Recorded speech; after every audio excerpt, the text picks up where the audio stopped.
কোনো একটা বড় ঘটনা ঘটে তখনই কেবল ঢাকার ক্যামেরা উপকূলে ছোটে, কিন্তু স্বাভাবিক সময়ে উপকূলের মানুষের জীবন যে কতটা অস্বাভাবিক সেটা আমরা খুঁজে দেখি না। জলবায়ু পরিবর্তনের সংকটকে আরও বেশি ঘনীভূত করে দেয় মানব সৃষ্ট অনেক সমস্যা। উপকূলের সুরক্ষা, উপকূলবাসীর অধিকার এবং ন্যায্যতা যদি প্রতিষ্ঠা করতে না পারি, তাহলে আমাদের বাংলাদেশটাই অনেকাংশে ক্ষতিগ্রস্ত হয় এবং অর্থনৈতিকভাবে ক্ষতিগ্রস্ত হয়। 1970 সালের 12 নভেম্বর বাংলাদেশের উপকূলের উপর দিয়ে বয়ে যায় মহাপ্রলয়ঙ্করী ঘূর্ণিঝড় বোলা সাইক্লোন। এদিন বাংলাদেশের উপকূলের বিভিন্ন অঞ্চলে প্রায় 10 লাখ মানুষ প্রাণ হারান। দিনটিকে উপকূল দিবসের দাবি জানিয়ে আসছে 2017 সাল থেকেই উপকূলবাসী। আমরা আজকে কথা বলবো বাংলাদেশের একজন প্রতিকৃত উপকূল সাংবাদিক, যিনি বিদেশি মিডিয়ায় কর্মরত, বিভিন্ন সময় দেশের উপকূলকে তুলে ধরেন তার লেখালেখিতে। সঙ্গে আছেন উপকূল দিবসের উদ্যোক্তা রফিকুল ইসলাম মন্টু। আপনাকে স্বাগত কালের কণ্ঠে। ধন্যবাদ। আজকে এই যে উপকূল দিবস পালন হচ্ছে, দেশের কোথায় কোথায় আসলে দিনটি পালন হচ্ছে জানাবেন? বাংলাদেশের সমগ্র উপকূলে, পূর্বে নাফ নদী, পশ্চিমে কালিন্দী নদী, সমগ্র উপকূল জুড়ে 19টি জেলা রয়েছে এবং 19 জেলার বিভিন্ন জায়গায় আজকে উপকূল দিবস পালিত হচ্ছে 12 নভেম্বর, যেটা 70-এর এই দিনে একটা প্রলয় ঘটে গিয়েছিল বাংলাদেশের উপকূল জুড়ে। এবং এই দিনটি, এই সাইক্লোনটি পৃথিবীর ইতিহাসে এখন পর্যন্ত সবচেয়ে বড় সাইক্লোন এবং বড় প্রাণঘাতী সাইক্লোন বলে ধরা হয়, এবং সেই দিনকেই উপকূল দিবস হিসেবে পালন করা হচ্ছে 2017 সাল থেকে।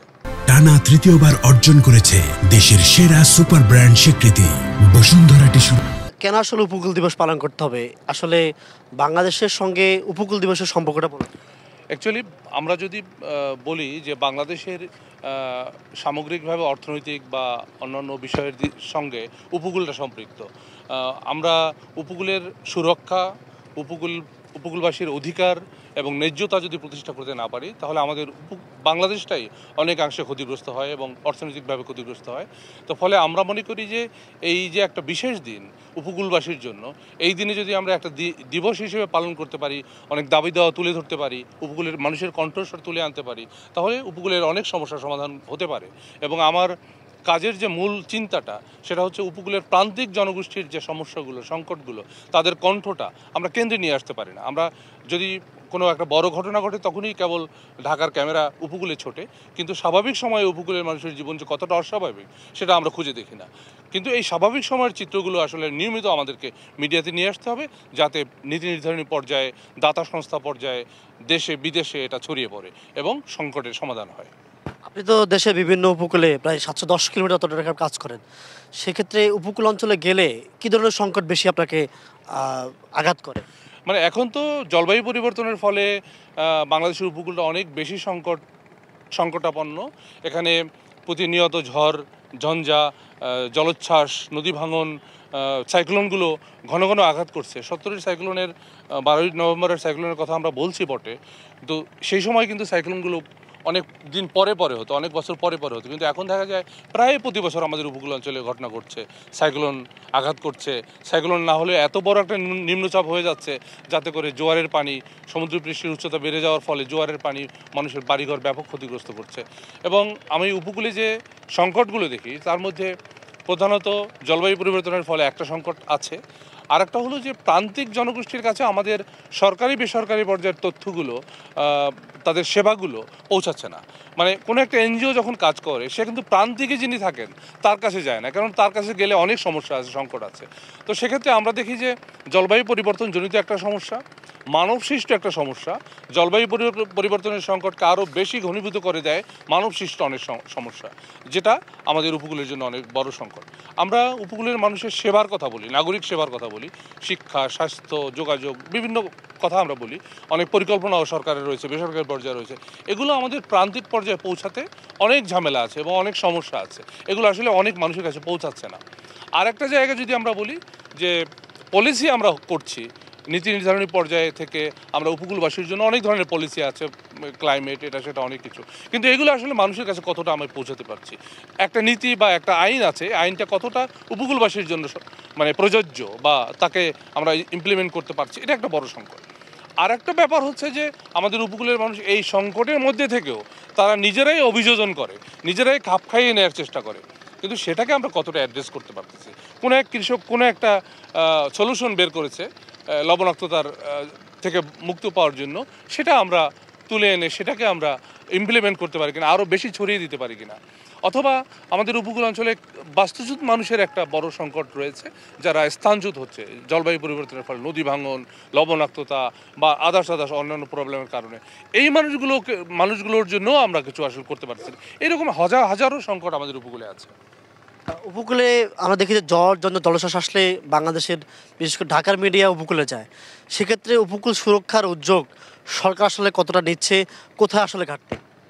না, সরকারের আমাদের মূল সমস্যাটা হলো যে আমরা আসলে উপকূলের তথ্যই জানি না। উপকূলের যে সমস্যাগুলো, উপকূলের যে ঘটনাগুলো যেগুলো আমি বললাম, এটার অনেক কিছুর ভিতরে আমরা যাচ্ছি না। প্রথমত আমরা গবেষণা করছি না, গবেষণা আমাদের পর্যাপ্ত নাই, আমাদের উপকূলের পর্যাপ্ত তথ্য আমাদের কাছে নাই, এবং আমরা যে পরিকল্পনাগুলো করি সেই পরিকল্পনায় উপকূলের মানুষের অংশগ্রহণ নাই। মানে তাদের যদি অংশগ্রহণ, তাদের কণ্ঠস্বর যদি আমি ধ্বনিত করতে না পারি, তাহলে তার কথা তো কে বলবে? তার কথা যদি আমি এসি রুমে বসে বলি, তাহলে তার সংকট সমাধান হবে না, তার কথা তাকেই বলতে হবে। এই জন্য আমি যে আমার জার্নালিজমের জায়গা পয়েন্ট অফ ভিউ থেকে আমি একেবারে প্রান্তিকে, যে মানুষটার কাছে কখনোই মিডিয়া যায়নি, তার কাছে আমি যাই। First hand story, first hand গল্প, তার বক্তব্য, সেটা আমি নিয়ে আসি।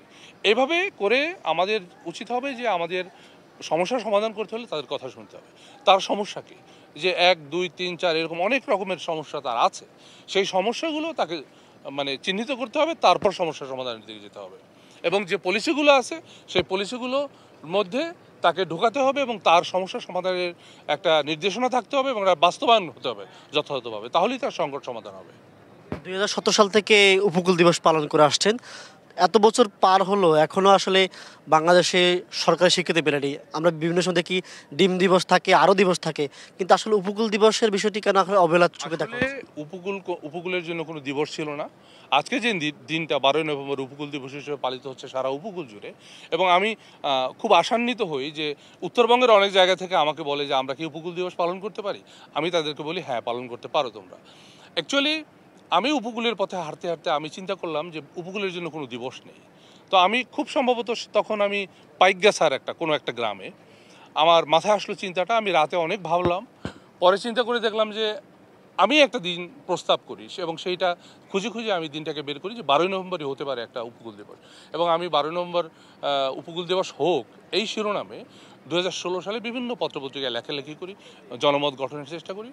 পরের বছর 2017 সাল থেকে এই দিবসটা পালনের উদ্যোগ গ্রহণ করি।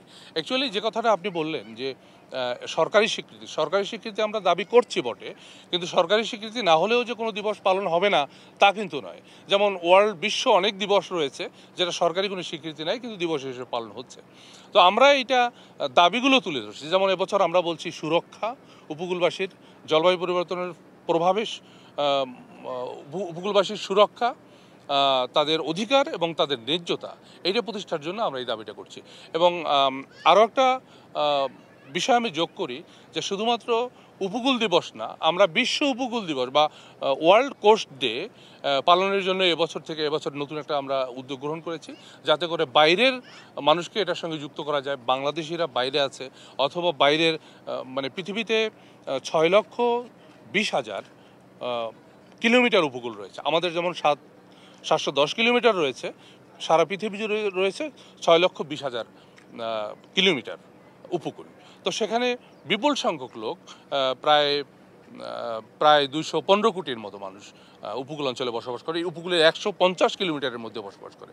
ফলে এই যে বাংলাদেশের উপকূলের সংকট, এটা শুধুমাত্র বাংলাদেশের উপকূলের সংকট না, এটা সমগ্র বিশ্বের সংকট।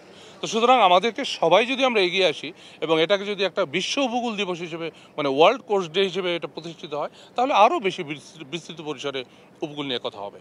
দর্শক, আমাদের সঙ্গে যুক্ত ছিলেন বাংলাদেশের অনুসন্ধানী সাংবাদিক, উপকূল কেন্দ্রিক যিনি বিভিন্ন সময় কাজ করে থাকেন, রফিকুল ইসলাম মন্টু। তার কাছ থেকে আমরা জানতে পেরেছি বাংলাদেশের উপকূলের সংকট, সমস্যা, সম্ভাবনা। আজ এই পর্যন্তই। ভবিষ্যৎ দেখা হবে অন্য কোনো বিষয় নিয়ে। সঙ্গে থাকুন কালের কণ্ঠে।